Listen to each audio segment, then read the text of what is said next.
Tonight, George Santos no longer in Congress after a year of lies and investigations. The New York congressman walking out of the Capitol as the House overwhelmingly voted to expel him.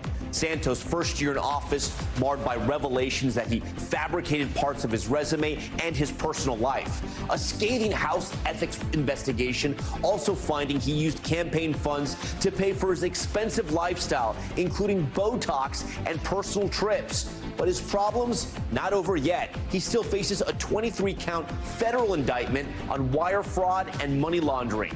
We have a live report coming from the Capitol. Also tonight, the fragile ceasefire between Israel and Hamas shattered. Israel resuming airstrikes on Gaza, leaving hundreds of Palestinians dead. That, according to the Palestinian Health Ministry. Hamas firing rockets back towards Israeli cities, many of them, though, intercepted by the Iron Dome. Israel saying Hamas violated the truce by refusing to release more hostages. So what does this mean for those still in captivity in Gaza? And is there any hope another ceasefire could begin? Tensions over the war remaining high in the U.S. One of 3 Palestinian-American college students who were shot last weekend in Vermont speaking out to NBC News, saying the group was targeted just for speaking Arabic. His message to America tonight. DeSantis versus Newsom. California Governor Gavin Newsom and Florida Governor Ron DeSantis facing off in a primetime debate, marketed as red states versus blue states. The two sparring over everything from the 2024 election, abortion and immigration, and the drama, not just on stage. Our new reporting tonight on the tense situation that unfolded during a commercial break involving Newsom's wife. Plus, teachers on OnlyFans. Some educators struggling to pay their bills due to low salaries, now turning to the online platform where people can post sexual content for money. But they're risking their careers for the extra pay. 2 former teachers speaking out about why they used the platform and what happened when their district found their accounts. And if you've been Christmas tree shopping, you may have noticed a lack of trees or a very large price tag. We take a look at what's driving Christmas tree shortages that could leave many struggling to spruce up their home this holiday season. Top story starts right now.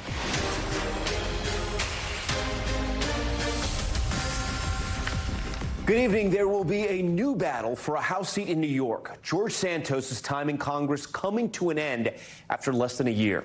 The New York congressman walking out of the Capitol before the vote to expel him was even finished, saying, quote, "It's over," before leaving in an SUV surrounded by reporters and cameras. 311 of his former colleagues voting to give him the boot on the 3rd try. He's now the 6th lawmaker expelled from the House of Representatives, but 3 of them date back to the Civil War era. His former office store, look at this, now just reads Office of the 3rd Congressional District of New York. New York's Governor Kathy Hochul promising a speedy special election to fill his seat. So let's get right to Ryan Nobles, who's been following this story from the beginning. Tonight, the George Santos saga is over.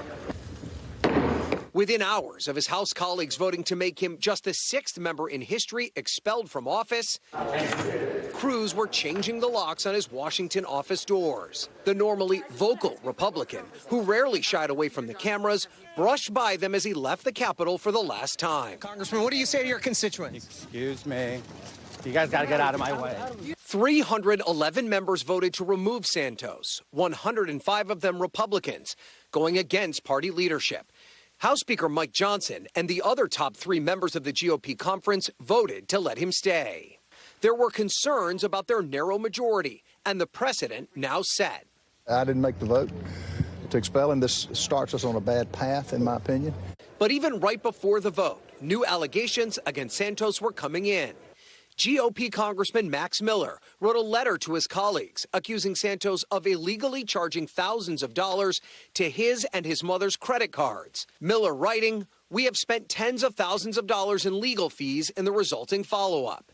It adds to the list of accusations against Santos, including a House ethics report that said he used campaign funds to buy designer clothes, casino trips, and on the website OnlyFans. Prior to his election to Congress, a disabled veteran accused Santos of stealing money from a donor drive to raise money for his sick service dog. A federal indictment claimed he defrauded donors and laundered campaign money.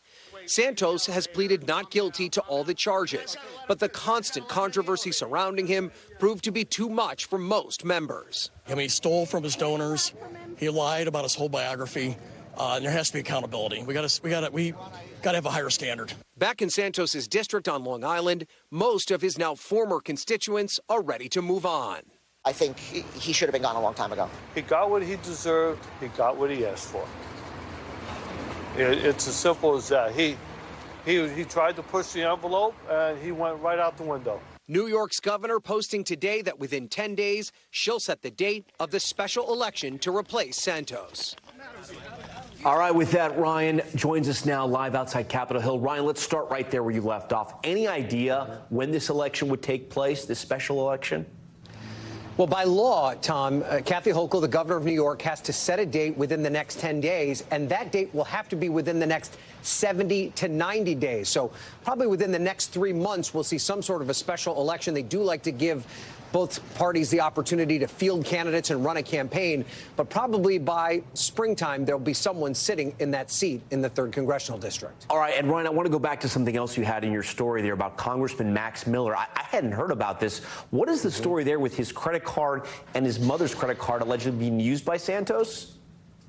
Yeah, Tom, it's pretty incredible that even at this 11th hour, there were still new allegations about George Santos coming out. And Max Miller alluded to this, but during the debate over his Santos's expulsion yesterday, but then felt he needed to clarify it. So he sent this letter to his colleagues saying that it was his impression that the Santos campaign was basically grifting off him and his mother's credit card accounts, taking money that was beyond the FEC allowable donations and without their authorization, a serious charge. And he also said that he'd incurred thousands of dollars in legal fees trying to get the money back. I feel like all these allegations, if they are true, it's going to turn into the Netflix miniseries about George Santos.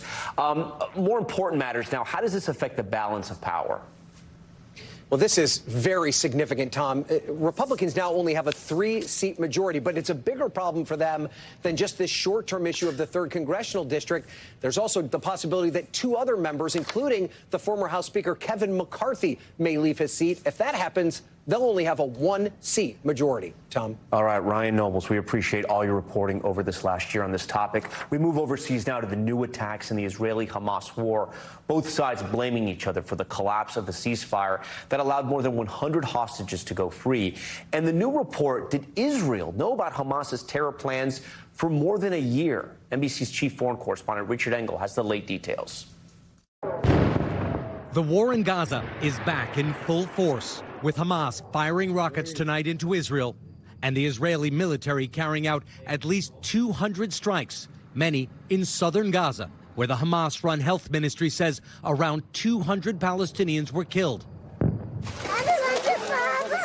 and hundreds wounded, including Ibrahim Abu Alainin, who cries for his dad as he's carried to an ambulance. Israel says Hamas brought this down upon Gaza by breaking a 7-day truce when it refused to release more hostages and fired rockets. The U.S. also blaming Hamas for the end of the ceasefire. It came to an end because of Hamas. Hamas reneged on commitments it made. In fact, even before the pause came to an end, it committed an atrocious terrorist attack in Jerusalem. Hamas claims it offered to release older male hostages instead of the women Israel was asking for. But Israel seems to be in no mood to accept edicts from Hamas. In Tel Aviv, the relatives and supporters of Israeli hostages gathered to light candles, weep, sing, and pray. On Wednesday, Hamas released Yarden Roman in the sweatshirt, reunited with her husband and 3-year-old daughter. But her sister-in-law, Carmel, remains a hostage. Carmel's brother today told us he'd hoped she'd be out soon, too, as Hamas rockets were intercepted above us. These reunions are making everyone in Israel, and I think around the world, to feel the hope, feel the strength. I think it's the interception, but I'm not sure. I think right there. Yeah, but the bombing is interception, so... No, there's the Iron Dome. The Iron Dome, that's the interception. But could Hamas's October 7th massacre that started this war have been prevented? The New York Times says it reviewed a 40-page document outlining Hamas's attack plan that Israel obtained a year ago, detailing how Hamas would use a barrage of rockets, drones, and gunmen and paragliders. But Israeli officials dismissed it as aspirational. NBC News has not seen nor independently confirmed the document. An IDF spokesperson telling us after the war, the IDF will conduct an in-depth investigation. Richard Engel joins us again tonight. Richard, Secretary Blinken has spoken out about this new round of fighting, blaming Hamas for the broken truce. But I know tonight both sides are pointing the finger. So ultimately, Hamas is to blame. Hamas took hostages and is still holding hostages. So at a very basic level, Hamas is responsible for those hostages. But this is still a negotiated process. They were in a ceasefire agreement. And according to Hamas, Hamas said it was willing to release hostages, that it was willing to release a group of men. It was willing to hand over some bodies of hostages, it says, were killed by people who were killed by Israeli airstrikes. And Israel says that it wanted a group of women, and Hamas wouldn't hand them over. So they are both blaming each other, but they are not arguing necessarily over the concept that there must be more exchanges, that the hostages must be freed, and that Israel is willing to release some Palestinian prisoners. But the talks broke down over who gets to decide which hostages go out. Israel wanted a group of women. Hamas said no. Israel said that it is not Hamas that gets to decide, and we've arrived at this point where the military campaign has resumed again, and it's unclear how long it's going to last, because we've been told just a short while ago that those critical talks in Doha for now are also suspended, also having a tactical pause. So this could be Israel trying to take advantage of this opportunity to hit some military targets and to prove to Hamas that it doesn't get to dictate terms here. Richard, if we can briefly, I want to go back to something that you reported about the New York Times and their story out today that alleges Israel knew about the potential terror attack a year ago, but never thought Hamas could pull it off. You know, since this war has started, since that terror attack October 7th, Israelis have been asking themselves, you know, how did this happen? Is this news making waves over where you are? It is certainly being registered here. There is an effort by the government and by the military not to show dirty laundry. They don't want to expose what went wrong here. They know there was an intelligence failure. They know it was a catastrophic intelligence failure, not just in failing to anticipate the attack and failing to see the signs, but also in the failure to react. That's something that is being missed here, that there were 3,000 attackers, according to Israel's count, from Hamas who came over into this part of southern Israel, where I am right now. The area is flat. They came in vehicles. They came in paragliders. They were in uniforms. They were armed. Yet they were able to go on this murderous rampage for hours before there was any kind of response. 8 hours in some places, 14. In some cases, the Israeli forces didn't come to the rescue until the next day. This is not a large country. It takes about an hour and a half to drive from Tel Aviv to down here. So many Israelis are furious about the lack of a coordinated response, an effective response, the intelligence that was clearly missed. But they don't want to show weakness. They don't want to show cracks at this moment. But when you speak to Israelis, they are absolutely livid. And that is, I think, one of the main reasons why Prime Minister Netanyahu's approval ratings are so low. Richard Engel for us tonight from Israel. Richard, thank you for that. Violence against Palestinian Americans on the rise since the war began. And last weekend's shooting of 3 Palestinian American college students in Burlington, Vermont, leaving the victims and their families shaken. One of the students sitting down with NBC's Zinkley Asamoah to talk about what he experienced on that traumatic night. Did you ever think anything like this could happen on American soil? I certainly hope not. I have heard of other Palestinians being beat up, stabbed, or humiliated but I certainly didn't expect to be shot. But that's what happened Saturday when Kenan Abdalhamid went for a walk with two childhood friends, also of Palestinian descent. Two of the three wore traditional Arab scarves. Kenan says they were talking about homework in English and Arabic when they saw the alleged gunman. As soon as he saw us, he ran down the steps, pulled out a pistol, and started shooting. I jumped the fence, and I believe that's when he shot me. And I hid behind the backyard of a random house, and I was shaking, and I genuinely believed both my friends were dead. Tonight, both his friends are still in the hospital. Had you all discussed the potential that it may have made you a target, either speaking in Arabic or wearing the scarf? Oh, yeah, of course. I mean, when we all met in the hospital, we were like, why do you think it happened? Like, oh, yeah, probably because we're speaking Arabic. What is your message to Americans tonight? It's really important to see Palestinians as a diverse population like any other race or ethnicity. We're just a people like any other. Zing Clay joins us now in studio. So Zing Clay, after your interview, I had a chance to speak with Kenan on the phone, and I was surprised because it didn't sound like he was angry, even though this horrific crime had happened to him and his friends. But I do know that he doesn't want America and the world to forget what's happened here. Yeah, Tom, that's 100% right. I specifically asked him, how are you doing? And his response was, I haven't been thinking about me, I've been thinking about my community. He's very attuned to the fact that so much violence has been targeting the Arab and Muslim communities. But of course, he was also talking about his friends. Two of them remain hospitalized. The hospital actually told me today that they are now in stable condition. However, one of them may lose the ability to walk completely. And so I think it's striking that there is no anger, right? But he wants people to remember his community. And his mom pointed out, you know, she called them nerds. She said, these are just 20-year-old guys who came here for college. And when I asked him what they were speaking about before that shooting, he said, we were just talking about homework. It's homework. Schoolwork. It's so sad. Yeah. I know that you have this big special coming up. We're going to talk about it in a moment. And you've been doing a lot of research into this. This did not happen in a vacuum. The attacks on Arab and Muslims are on the rise in this country. That's 100% right. This is not an anomaly. The Council for American Islamic Relations has been tracking this stuff, and they found that compared to this time last year, there's been a 216% uptick in Islamophobia and anti-Arab incidents. And when you break those numbers down, here's what it looks like, right? It looks like hate crimes. It looks like employment harassment. It looks like bullying in schools. This is how it's manifesting. We've covered a lot of this on News Now, on your show.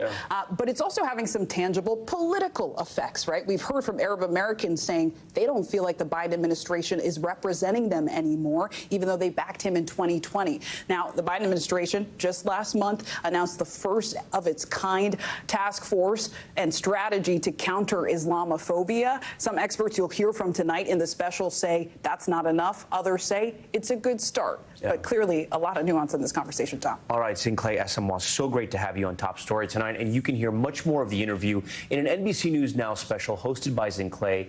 Fear and Faith, Palestinians in America airs tonight at 9 p.m. Eastern, right here on News Now.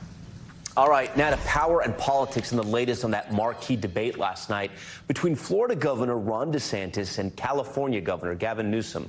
The two men trading blows on the economy, crime, immigration, and the 2024 race. Dasha Burns with all the highlights and the new reporting on the drama that happened behind the scenes. Tonight, fallout from a highly unusual debate. Well, this is an app where they plot the human feces that are found on the streets of San Francisco. Two governors, only one of them a candidate for president. California Democrat Gavin Newsom and Florida Republican Ron DeSantis facing off in primetime. He's very good at spinning these tales. He's good at being slick and slippery. He'll tell a blizzard of lies to be able to try to mask the failures. There's one thing in closing that we have in common is neither of us will be the nominee for our party in 2024. The debate, moderated by Fox News host Sean Hannity, billed as a battle between red and blue states, both men clashing on the 2024 race, with DeSantis accusing Newsom of running for the White House unofficially, while also attacking President Biden. Yes, he's in decline. Yes, it's a danger to the country. He has no business running for president. And, you know, Gavin Newsom agrees with that. He won't say that. That's why he's running his shadow campaign. I will take Joe Biden at 100%. versus Ron DeSantis any day of the week at any age. And I know Nikki Haley's campaign is asking, when are you going to drop out and at least give Nikki Haley a shot to take down Donald Trump in this nomination? The governors pressed on the issue of abortion, DeSantis declining to say if he'd sign a national 6-week ban, as he's done in Florida. The position that we have from the modern left, including in California, is that they will take your tax dollars and they will fund abortion all the way to the moment of birth. Why didn't you answer or will his you question? not support Why didn't a you national support? ban if it lands on your desk? I'll answer it for Ron DeSantis. Can't answer it. He will sign that extreme 6-week let me move on. ban. The American people should know that. And on immigration, Newsom attacking DeSantis for those migrant flights he organized to Martha's Vineyard and California. I met with those migrants that you lied to under false pretense. That kind of gamesmanship, using human beings as pawns, I think is disqualifying. California is a sanctuary state. They thumb their nose at federal immigration law, and this has real consequences. As the debate came to an end, both governors and Hannity deciding they wanted to keep going past the agreed-upon 90 minutes. Let's just do an extended hour. I'm happy to do it. I guess the debate on the fly will continue on the other side. But after the break... All right, welcome back to Hannity, a red state, blue state debate. By mutual agreement, both candidates had other commitments, and they realized afterwards they couldn't stay longer. And tonight, new reporting revealing the chaos off screen that led to the surprise twist. 4 sources with the DeSantis campaign and 1 unaffiliated source on the ground telling NBC News Governor Newsom's wife walked onto the set to stop the debate from going longer, reportedly saying, "We're done." A Newsom staffer denying that claim, saying the stoppage was mutual. On stage, candidates sparring about residents leaving Florida for California and vice versa. We spoke to voters on both sides of that migration. Julie Gephardt's moved from California to Florida. In 8th grade, my daughter had a kid who daily would yell at her across campus, telling her that she was stupid for her conservative beliefs. Dalson Marmillion left Florida for California. I'm a gay man. If you're a gay person, you want to live around people who are not inspired by someone who is damaging your community with his rhetoric. And with that, Dasha Burns joins us tonight from the campaign trail in Atlanta. Dasha, I want to get back to that new reporting you had from behind the scenes. Do we know why Governor Newsom's wife was so upset with the debate that she wanted it to end? So we don't know exactly why she decided to put a stop to the debate going longer, but we do know from our sources in the room, both from the DeSantis campaign and also from Newsom's aides, that there was a lot of drama behind the scenes, a lot of accusations flying around rule breaking. The Newsom team was accusing the DeSantis campaign of breaking the rules by DeSantis talking to his wife, Casey, and his staff throughout the debate. They also claimed that Fox News had a teleprompter that was angled toward DeSantis so that he could see the questions that Sean Hannity was about to ask. Now, Fox News denies both of those accusations, but it just gives you the flavor of the tension that was happening off screen that viewers couldn't see, Tom. A lot of juicy allegations there. All right, Dasha, I know the reaction to this debate has been broken down partisan lines, but is it perceived that there was a winner or a loser last night? Well, look, like a lot of these things, it is a bit of a Rorschach test, right? If you think if you like Newsom, you think he won. If you like DeSantis, you think he won. But I will say that it gave Newsom a chance to present himself as the future of the left, the future of the Democratic Party, while also putting to bed those rumors that he's running a sort of shadow campaign. Throughout the debate, he continued to emphasize the record of Joe Biden, that he is going to be the nominee, that he's going to do a great job and beat former President Trump. And for DeSantis, he got 90 minutes without his other rivals looming over his shoulder. So both got an advantage there. And then, Dasha, finally, in Republican circles, I've heard that some people are saying that they thought Governor DeSantis was more comfortable, he was more aggressive. He did a better job debating Governor Newsom than he's done in the primary debates, which are the ones that really matter. Well, look, this is something that the DeSantis campaign has been looking forward to. He told me in his own spin room of his own creation last night that this is an opportunity for him where he has felt like former President Trump has gotten the vast majority of media attention. So this was 90 minutes where he was not fighting with Republicans. Instead, he was taking on someone from the left. We're taking on the, quote, radical left. Is something that he has been talking about over and over on the campaign trail. It's something he has made a staple of his message, and he got to do that and use Newsom as sort of a proxy for Biden and show voters what it would potentially look like if someone other than Trump were the nominee and were to take on a Democrat, Tom.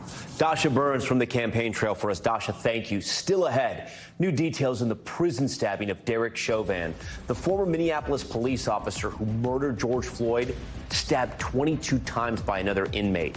The details just coming in about his attacker. Plus, 2 teachers in Missouri struggling to pay their bills, turning to OnlyFans for extra income. However, they're now out of a job after their districts and parents found out why some educators feel the extra money is worth the risk. And more people falling ill from a type of cantaloupe linked to a deadly salmonella outbreak. What consumers need to know. Stay with us.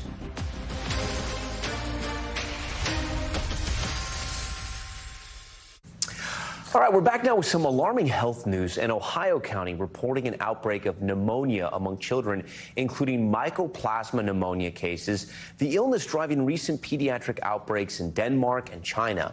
The Warren County Health District, that's the one there in Ohio, saying it had 145 cases since August, an unusually high number. The average patient just 8 years old.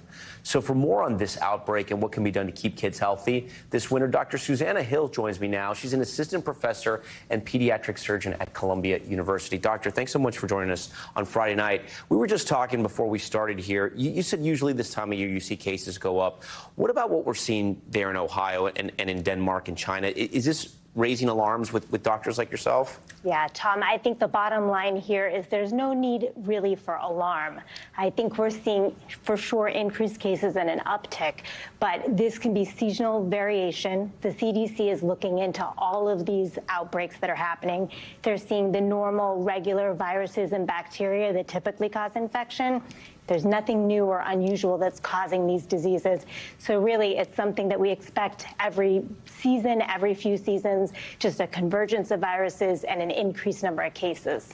And we never want to alarm people, but explain to me why you're not concerned about what's happening in China with these pediatric cases, just because, we're so close to what happened during the pandemic. Yeah.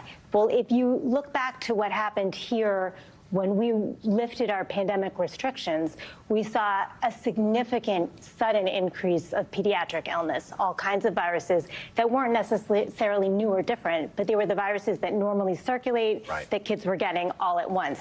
I think the same thing is happening in China right now. They seem to be typical viruses, typical bacteria, just a whole lot of kids getting sick at the same time. What are some tips parents can do, or do you have for them right now? Yeah, well, certainly if your kid is having chest pain when they cough, if they have a fever that won't come down with Tylenol, if they're having trouble breathing and you're getting worried about that, definitely seek medical attention. Go see a doctor. Otherwise, it's a really good time to remind your kids about those things that can protect them that we commonly want kids to remember, like hand washing. If your kid is susceptible to complications from illness, maybe wear a mask in certain environments. If your kid is sick, keep them out of school so the other kids don't get sick. All of those things that we need to remind our kids of every winter season, now's the time. Also, I just want everybody to consider talking to their pediatrician about vaccines. Yeah. The 3 highest viruses we have right now, all have shots that can help protect your kids: COVID, flu, and RSV. That's good to know. Finally, I think I've seen a change since when I was growing up, we were growing up, to now that there seems to be a children's version medicine for every adult type of medicine we have. And so I've noticed there's now a lot of PM for kids, Tylenol PM for children. Should those be used when kids are getting sick and have coughs? So there are pediatric versions of Tylenol that's really very safe. There are certain pediatric over-the-counter medicines, things that aren't labeled as safe for kids. Talk to your pediatrician before giving them anything labeled for adults over the counter. Doctor, thank you so much for coming. We really do appreciate that. Next tonight, we're taking a big turn. Teachers going to new lengths to make ends meet on low salaries. Some even starting OnlyFans accounts, posting sexual content online to make money on the side. But now 2 Missouri teachers leaving their jobs after their school districts were alerted to their accounts. Stephen Romo has this bizarre story. They were teachers by day and OnlyFans stars by night. Now, 2 educators at St. Clair High School near St. Louis, Missouri, are out of the classroom after their district discovered their accounts. I got a note tacked to my door saying that they knew my secret. It was written by students, and so I knew I was in trouble. Megan Gaither, who taught English and coached the cheerleading team, is one of those 2 teachers who started an OnlyFans to afford her student loan payments. OnlyFans, the website says, lets creators monetize their private content. It's become known as a lucrative platform that allows creators to make money from subscribers by posting sexual content. You know, I was hiding my face. I didn't use my real name. I can do both. I can be a really good teacher, and then I can go home at night and make extra money. Then Brianna Coppage, Gaither's colleague, who also has an OnlyFans, got caught. That's when I got fearful. And so I deleted my OnlyFans, I deleted my Twitter, and anything that I used for OnlyFans purposes. Coppage eventually resigned, telling Fox News she now makes up to $1 million on the platform. Gaither was placed on leave after her account was discovered, but she says the district cited professionalism and student communication and not her OnlyFans. While the platform may be an unconventional solution, about 1/3 of new teachers take on second jobs to make ends meet. And it's not just during the summer. 18% need to have a second job during the school year, according to the Pew Research Center. Over the past maybe 5 or so years, we've seen a lot of activity, strikes, union activity, things like that surrounding teacher pay. It's a sign, I think, that, you know, for a lot of teachers, it's just not keeping up with what they need. It's not just teachers in Missouri. Courtney Telia was a teacher in Arizona. I got my first student loan repayment and they wanted 50% of my income. Now she works full-time on OnlyFans. I am the happiest I've ever been. I'm the healthiest I've ever been. All right, Stephen Romo joins us now. Stephen, a lot here to talk about, but let's start first. Some people may be watching this, and we're not judging anyone here, but did these teachers say that they needed the money so bad that they went to OnlyFans? Because some people may wonder, would there be other jobs they possibly could do? Yeah, of course, people are pointing out other jobs they could have, but the teachers interviewed for this story were saying that they are just facing so many time restrictions. Teaching is not a 9-to-5 job. They have to grade papers. They have to get ready for the next day. They say families this in is some cases. Exactly. They just say they don't have enough time. Yeah, and then finally, will these women, do you think, ever be able to become teachers again? Do they have any interest to teach again? Yeah, that's a good question. One of the women we spoke to, Megan, was saying that she does want to use her teaching degree. She doesn't want that to be in vain. But whether they'll get hired or not by a school district, that is a good question. Of course, the country is facing many teacher shortages, so never say never. But as of right now, these schools don't seem to be going along with it very well. And some of these people on OnlyFans are making a significant amount of money. Yeah, they're reporting. I've seen reports from Business Insider. One woman saying she made $6 million in this. So there seems to be a lot of money right there. A lot of cash there. Okay. Stephen Romo for us. Stephen, thank you for that. When we come back, an update on the effort to ban TikTok. Montana trying to become the first state to block the popular app starting next month. Well, the ruling just handed down by a federal court that could put that in jeopardy. We'll explain.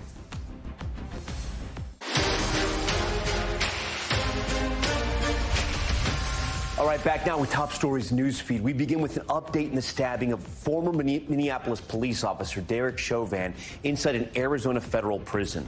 Prosecutors say an inmate has been charged with attempted murder for stabbing Chauvin 22 times after planning the attack for a month. According to court documents, the inmate told prosecutors he would have killed Chauvin had no one stepped in.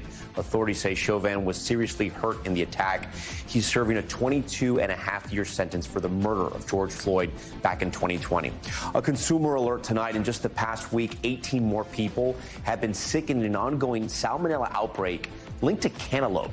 Health officials first issuing a warning after several brands of cantaloupe were recalled last month. That recall now includes pre-cut cantaloupe sold at stores including Trader Joe's, Kroger, Aldi and Sprout Farmers Market, among the others. According to the CDC, the products have been connected to 2 deaths and 117 illnesses so far. And Montana's first in the nation TikTok ban temporarily blocked. A federal judge ruling the ban unconstitutional, infringing on the rights of users and oversteps state power.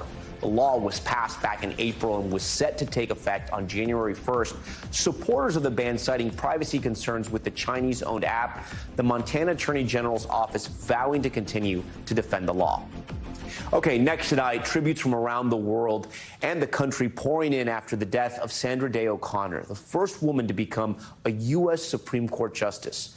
Laura Jarrett looks back at O'Connor's groundbreaking career and her legacy.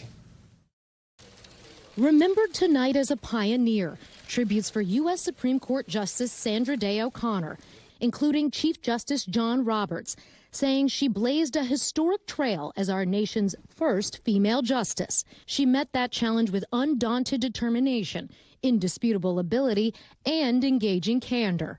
It's thrilling in a way to be the first to do something, the first woman to ever serve on the court. But it's dreadful if you're the last. The daughter of a cattle rancher, O'Connor grew up in Arizona, a Republican lawmaker and a judge before being nominated to the Supreme Court in 1981 after President Reagan's campaign pledged to nominate a woman. I was concerned about whether I could do the job well enough to deserve saying yes.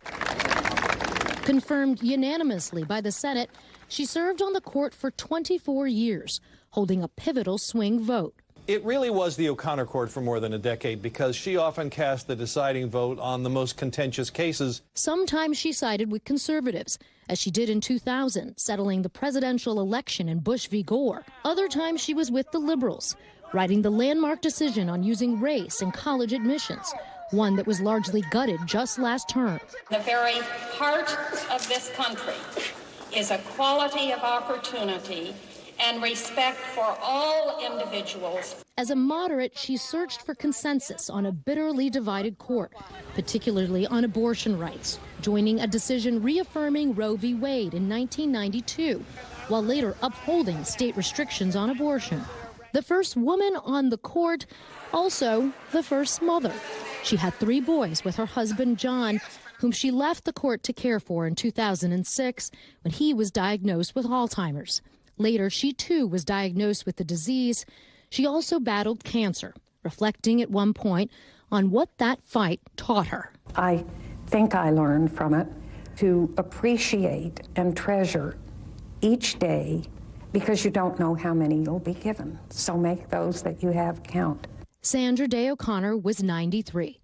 Laura Jarrett, NBC News.